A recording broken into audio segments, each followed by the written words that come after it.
महात्मा गांधी अंतर्राष्ट्रीय हिंदी विश्वविद्यालय में नवनियुक्त कुलाधिपति प्रोफेसर कपिल कपूर के प्रथम आगमन पर विश्वविद्यालय के कुलपति प्रोफेसर गिरीश्वर मिश्र ने प्रोफेसर कपूर का स्वागत किया। इस अवसर पर समता भवन प्रांगण में कुलाधिपति प्रोफेसर कपूर को परेड द्वारा सलामी दी गई। सलामी परेड के बाद विश्वविद्यालय के बैंड ग्रुप ने कुलगीत के माध्यम से प्रोफेसर कपूर का स्वागत किया।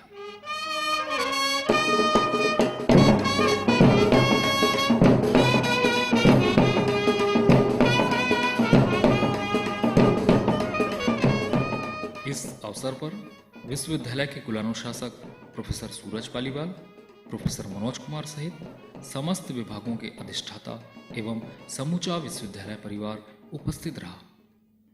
समता भवन में सलामी परेड के बाद कुलाधिपति महोदय ने शहीद भगत सिंह छात्रावास का लोकार्पण किया, जिसमें विश्वविद्यालय के पूर्व कुलपति प्रोफेसर जी गोपीनाथन एवं साहित्य अकादमी के अध्यक्ष प्रोफेसर विश्वनाथ प्रसाद तिवारी के साथ विश्वविद्यालय के कुलपति प्रोफेसर गिरीश्वर मिश्र प्रमुख रूप से उपस्थित रहे। विश्वविद्यालय के हबीब तनवीर सभागार में इस अवसर पर कुलाधिपति महोदय का अभिनंदन समारोह आयोजित किया गया।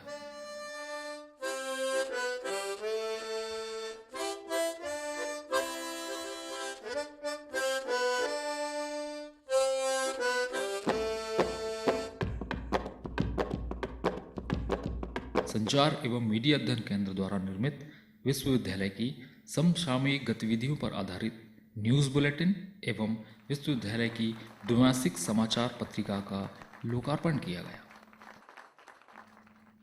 विपरीत परिस्थितियों में भी निरंतरता बनाए रखना, नई खोज में लगे रहकर सकारात्मक सोच के साथ भारतीय परंपरा को समृद्धि की दिशा की ओर मोड़ने वाले व्यक्तित्व के धनी प्रोफेसर कपूर का विश्वविद्यालय के कुलपति प्रोफेसर गिरीश्वर मिश्र ने समूचे विश्वविद्यालय परिवार की ओर से स्वागत किया। इस विश्वविद्यालय के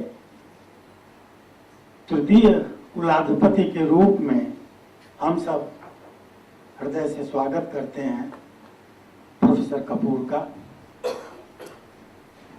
श्री निर्मल वर्मा पहले कुलाधिपति थे, उसके बाद प्रोफेसर नामवर सिंह रहे। अब हमारे बीच एक नया व्यक्तित्व आया है प्रोफेसर कपूर के रूप में, जिनकी बौद्धिक उपलब्धियों का संक्षिप्त उल्लेख अभी किया गया।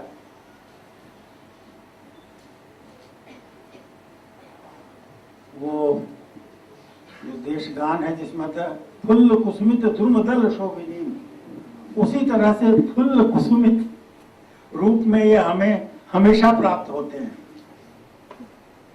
अद्भुत ऊर्जा के साथ, सक्रियता के साथ और एक सकारात्मक सोच के साथ। आप कभी भी उनसे मिलेंगे तो आप पाएंगे कि वह किसी नई दिशा में आपको ले चलने के लिए उतावले हैं। हम क्या कर सकते हैं, क्या संभावनाएं हैं, इसकी एक बेचैनी मुझे हमेशा उनमें मिलती है। और यह एक विलक्षण चीज है।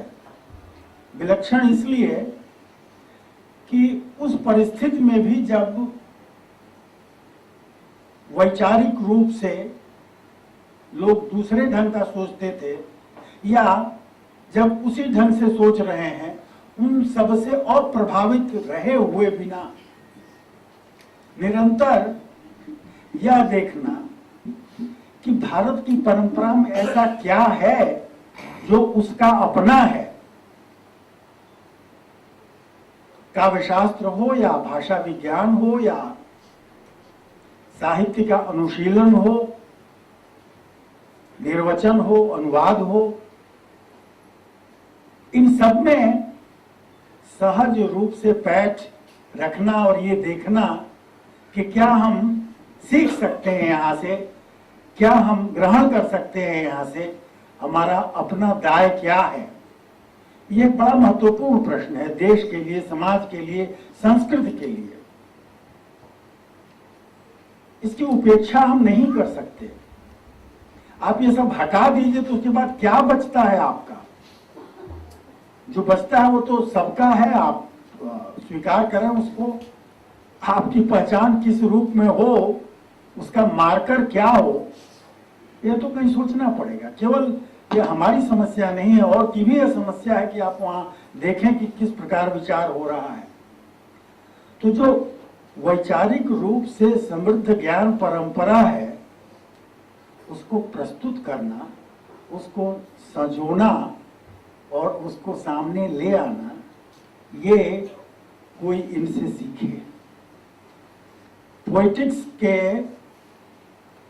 विषय पर साहित्य अकादमी ने एक विशाल योजना सोची, या मैं कहूं कि इनके माध्यम से सोची, उसे कार्य रूप दिया कि यहाँ के चिंतन में, यहाँ की विभिन्न साहित्य परंपराओं में, भाषाओं में क्या काव्य शास्त्र के बारे में चिंतन है, उसका विश्वकोश तैयार किया जाए। और लगे रहे, वह कार्य संपन्न हुआ है।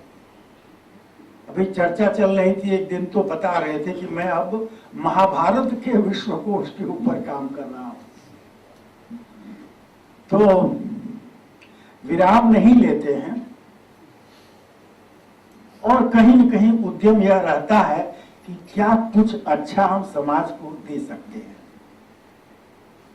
मैं ऐसे व्यक्तित्व का स्वागत करता हूं, और मुझे आशा है कि इनके निर्देशन में विश्वविद्यालय शैक्षिक, सामाजिक, सांस्कृतिक दृष्टि से समृद्ध होगा। मुझे पूरा भरोसा है कि हम सब लोग मिलकर इस विश्वविद्यालय को सचमुच अंतर्राष्ट्रीय स्तर का विश्वविद्यालय स्थापित करने में कुछ कदम जरूर आगे चलेंगे। भारतीय भाषा तथा ज्ञान के माध्यम से विश्वविद्यालय को पूरी क्षमता का उपयोग करके दीर्घकालिक दृष्टिकोण अपनाते हुए कार्य करने की जरूरत पर जोर देते हुए विश्वविद्यालय के कुलाधिपति प्रोफेसर कपूर ने सभा में उपस्थित समूचे विश्वविद्यालय परिवार को संबोधित किया। अगर आपने भगवान से लंबी आयु मांगनी है तो ऐसे ही पूजा करके मांगेंगे तो नहीं मिलेगी, पर अगर आप एक बहुत बड़ा कार्य ले लेंगे तो शायद भगवान आपको मौका दे कि भैया चलो करो, देखते हैं कहाँ तक जाते हो। तो इसलिए हमने लंबा काम पकड़ा। काम सारे लंबा, कोई भी एक काम हम लें तो वो बड़ा काम होना चाहिए, जो सालों साल वर्षों वर्ष चले, क्योंकि वो एक इमर्सन का है ना, you hitch your wagon to the stars. आप सितारों से जुड़े तभी धीरे धीरे धीरे धीरे वो होता है। तो ये है, मुझे बड़ा मैं पहले सोचता था कि ये चांसलर एक फूलदान की तरह है, ये फूलदान जैसे टेबल पे रख देता है। तो पर मुझे अभी ये लगा कि शायद इस हैसियत में भी थोड़ा बहुत सोचने का काम हो सकता है। मैं बहुत थोड़ा पता भी किया और सर ने भी बताया और अभी सुना भी कि बड़ा, सिर्फ ये नहीं कि ये बड़ा सक्षम विश्वविद्यालय है, इसने बहुत कुछ किया है, पर इसमें इतनी शक्ति है, इतना इसमें क्षमता है कि इसको बहुत लंबे काम, दूर के काम लेके जाना चाहिए। क्योंकि भारत का जो चिन्ह है, वो जो आधुनिक विश्वविद्यालय हैं, आधुनिक मेरा मतलब है जो पाश्चात्य विषयों को ही पढ़ाते हैं, पाश्चात्य ज्ञान को ही बांटते हैं, वो भारत का चिन्ह नहीं बन सकते। भारत का चिन्ह तो वही विश्वविद्यालय बन सकता है जो अपने ज्ञान में केंद्रित है। और हिंदी जो है, आप तो जानते हैं कि राजनीति के कारण किसको क्या मिला, उसके कारण और कुछ